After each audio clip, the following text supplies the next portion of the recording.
Hola, ¿qué tal? Soy Leandro Terrones y bienvenidos al Reino Paleontológico. El día de hoy les voy a hablar sobre un dinosaurio sauropodomorfo europeo que está dando mucho de qué hablar en los últimos años. Y no es para menos, ya que durante mucho tiempo se lo consideró sinónimo de un sauropodomorfo europeo mucho más popular. Pero estudios recientes están indicando que este parece no ser el caso, y que debería ser reevaluado. Estoy hablando del Gresliosaurus. Pero quizás lo más interesante de él es que volvió loco a su propio descubridor. Bueno, sin más dilación, comencemos. El Gresliosaurus es un dinosaurio sauropodomorfo posiblemente de la familia de los plateosáuridos. Vivió en lo que hoy es Suiza, Alemania y Francia durante el periodo Triásico Superior, entre hace 214 y 204 millones de años.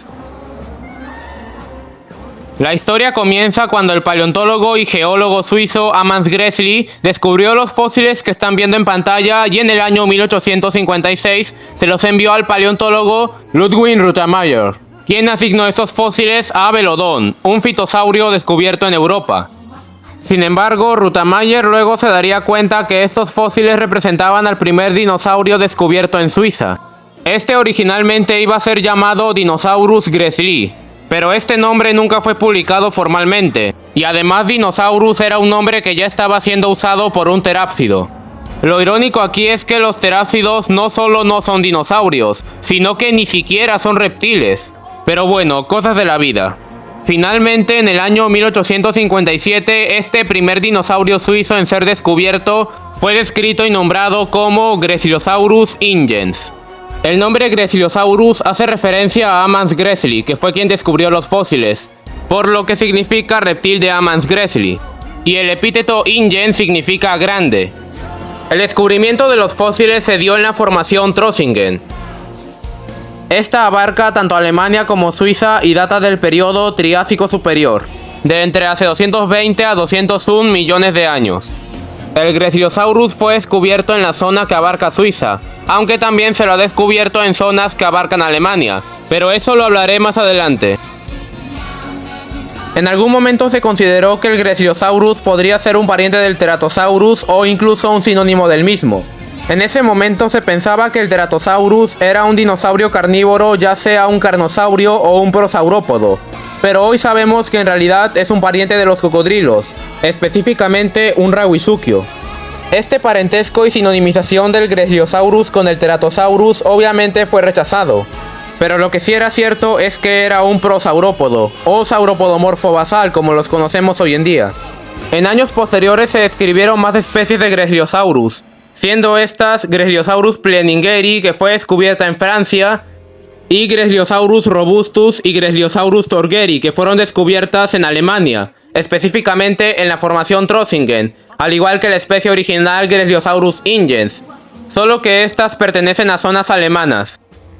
A pesar de que se han descrito 4 especies de Gresliosaurus y muchos autores lo han considerado un género válido, no se volvió a hablar de él en mucho tiempo. Y esto se debe a que el paleontólogo Peter Galton en el año 1986 consideró al Gresliosaurus como un sinónimo menor de Plateosaurus, que es el sauropodomorfo del Triásico mejor conocido no solo de Europa, sino de todo el mundo. Y Gresliosaurus no es el único sauropodomorfo del Triásico de Europa que ha sido sinonimizado con Plateosaurus. De hecho, ya hasta parece una tradición que asignemos a cualquier sauropodomorfo del Triásico de Europa a Plateosaurus, pues muchos fósiles o géneros de sauropodomorfos de Europa que hoy conocemos han sido asignados o sinonimizados alguna vez con Plateosaurus, pero en varias ocasiones obviamente este termina por no ser el caso. Solo hace falta que conozcamos a Schleitheimer y a Tuevingosaurus, que son 2 sauropodomorfos europeos cuyos fósiles alguna vez se asignaron a Plateosaurus, o a Isi, un sauropodomorfo de América del Norte, específicamente de Groenlandia, que también fue asignado en algún momento a Plateosaurus. Volviendo con el Gresliosaurus, debido a que fue considerado sinónimo de Plateosaurus, no se habló de él en mucho tiempo, aunque algunos autores no estaban de acuerdo con esa sinonimia.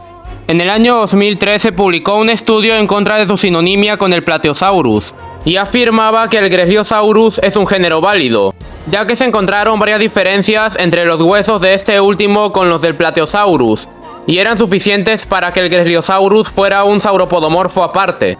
Y la cosa no acaba aquí, ya que en el 2020, cuando fue descrito y nombrado el sauropodiforme cuadrúpedo Schleithemia schützi, se volvieron a examinar los fósiles del Greslosaurus, y se concluyó que era un sauropodomorfo genéricamente distinto del Plateosaurus, pero con la posibilidad de ser el mismo dinosaurio que el Schleithemia, ya que hay cierta similitud entre los huesos de ambos taxones, y si resultan ser uno mismo, el nombre que tiene prioridad es Greslosaurus, ya que fue nombrado mucho tiempo antes que el Schleithemia. Sin embargo, y a pesar de que el material fósil que se tiene del Greslosaurus es muy poco, se lograron encontrar ciertas diferencias entre este último y el Schleithemia, por lo que hasta este punto se parece sostener al Greslosaurus como un género válido aparte del Plateosaurus y el Schleithemia. Y algo que nadie recalca es que esta relación con Schleithemia podría cambiar no solo la relación taxonómica del Greslosaurus, sino que también su apariencia. Déjenme les explico. Tengamos en cuenta que al considerar al Greslosaurus como un plateosáurido, su apariencia habría sido como la del Plateosaurus, es decir, un sauropodomorfo de gran tamaño con una postura bípeda. Pero al considerarlo cercano a Schleithemia, este pasaría a ser un sauropodiforme derivado. Por ende, tendría no solo un gran tamaño, sino también un cuerpo robusto y una postura cuadrúpeda. Aunque por el momento parece que lo podemos considerar un plateosáurido, por lo que sería más correcto reconstruirlo parecido a un Plateosaurus hasta que salga un estudio que diga lo contrario. Pero esperen, aún hay más sobre el Greslosaurus y su relación taxonómica con el Plateosaurus.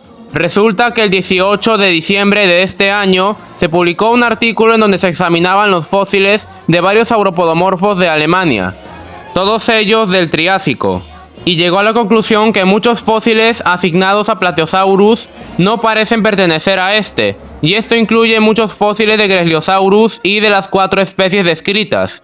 Y ahí no acaba la cosa, ya que también le proporciona nuevamente validez a otro género de sauropodomorfo que había sido considerado sinónimo de Plateosaurus, y este es el Pachysauriscus.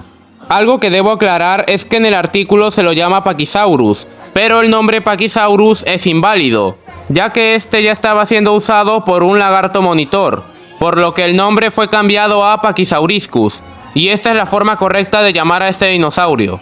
Y quizás lo más interesante del que el Greslosaurus y Pachysauriscus estén retomando su validez es que los especímenes grandes que supuestamente pertenecían a Plateosaurus en realidad eran de esos dinosaurios. Lo que estoy diciendo es que eran sauropodomorfos de gran tamaño, con 9 a 10 metros de longitud, lo cual también estaría dejando en claro que Plateosaurus no llegaba a ser tan grande como antes creíamos, ya que este gran tamaño de 9 a 10 metros se debió a la asignación de fósiles de otros sauropodomorfos de gran tamaño como el Greslosaurus o el Pachysauriscus a este género. Y algo más que dice este artículo es que se volverán a realizar otros estudios y análisis a Greslosaurus y a Pachysauriscus, que más que todo van a ser para probar sus afinidades con otros sauropodomorfos del Triásico.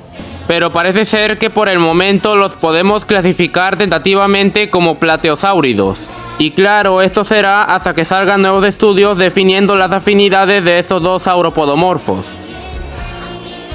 Como dije al inicio del video, lo más interesante de este dinosaurio es que volvió loco supuestamente a su propio descubridor Amos Gresley. Y bueno, ¿cómo es eso? Verán, resulta que el geólogo y naturalista Oswald Heer relató en su obra de 1865 Die Ruhe des Schweiz que Amos Gresley padecía de ciertos trastornos mentales. Al español el nombre de su libro significa El mundo primitivo de Suiza. Yendo al grano con Amos Gresley, se dice que este tenía una obsesión por el Greslosaurus, y que esta llegó a tal punto en que comenzó a experimentar alucinaciones en donde se transformaba en uno. Sí, así como lo oyen, alucinaba transformarse en el dinosaurio que él mismo descubrió y al que le hicieron honor. Antes de eso ya se sabía que Amos Gresley padecía de ciertos trastornos mentales, y actualmente es difícil saber con precisión qué padecía exactamente. Oswald Heer, el cual sí conocía personalmente a Amos Gresley, relata cómo este agonizaba bastante fuerte diciendo que se transformaba en un Greslosaurus, y esto lo había llevado a caer en total locura, por lo que fue llevado a un manicomio. En aquel entonces los manicomios no realizaban tratamientos a los pacientes, sino que simplemente los mantenían alejados de la sociedad. O sea, literalmente los tenían encerrados como si de una cárcel se tratara. Esto deja claro que Amos Gresley era un paleontólogo con serios problemas mentales, y no se sabe realmente por qué se obsesionó tanto con el Gresliosaurus. Algunos creen que es porque este dinosaurio fue nombrado en honor a su nombre, lo cual tiene sentido. Finalmente, en el año 1865, Amos Gresley fue encontrado muerto, y la causa de su muerte fue un derrame cerebral. Es una pena que Amos Gresley no haya podido ser tratado, ya que esos eran otros tiempos. Y considero que la historia de Amos Gresley y su locura por el Gresliosaurus es una de las más turbias en la paleontología. Y por la misma es que podríamos decir que el Gresliosaurus es el dinosaurio que se convirtió en la locura de su descubridor. A pesar de dichos acontecimientos, Amos Gresley sigue siendo recordado con bastante cariño por varios paleontólogos y geólogos suizos, y es uno de los paleontólogos más destacados de la paleontología de Suiza. Volviendo con el Gresliosaurus, sus dimensiones, como dije hace un momento, habrían sido alrededor de 9 a 10 metros de largo, y su peso posiblemente estaría alrededor de las 3 toneladas. Ahora pasemos a hablar con qué animales convivió el Gresliosaurus. En la zona que hoy es Suiza, el Gresliosaurus habría coexistido con sauropodomorfos como el Schleithaimia, también con el Plateosaurus, y con un sauropodomorfo de gran tamaño que aún no tiene nombre. También con el dinosaurio terópodo Notacecereraptor. Y en las zonas que hoy conocemos como Alemania, el Gresliosaurus habría coexistido con sauropodomorfos como el Pachysauriscus, el Tuebingosaurus y desde luego el Plateosaurus. Y también estaban los terópodos, como por ejemplo el Liliensternus, el Procompsognathus y el Pterospondylus. También con rauisuquios como el Teratosaurus y con tortugas primitivas como el Proganochelys. Finalmente, en la zona que abarca Francia, el Gresliosaurus habría coexistido con el Plateosaurus, ya que hay fósiles de sauropodomorfos que se han asignado a este género. Esta es una figura de Gresliosaurus que hice con plastilina. Como pueden ver, la basé en un Plateosaurus, ya que como dije a lo largo del video, por el momento es mejor reconstruirlo similar al Plateosaurus, y la coloración la basé en el Riojasaurus de Dinotren. Dando mi opinión personal sobre este dinosaurio, me resulta bastante interesante la historia que tiene con respecto a su descubridor Amos Gresley, ya que la locura de un paleontólogo por un dinosaurio que él mismo descubrió es un tema que no puede ser ignorado. También resulta llamativo cómo el tema de su validez fue bastante controvertido a lo largo de las décadas, pero felizmente los estudios más recientes están restableciendo su validez y evitando que este misterioso dinosaurio caiga en el olvido, y claro que sus fósiles van a ser sometidos a más estudios. Esperemos a ver cuáles serán los resultados de estos. Y bueno, espero que les haya gustado. Suscríbanse, denle like y hasta la próxima.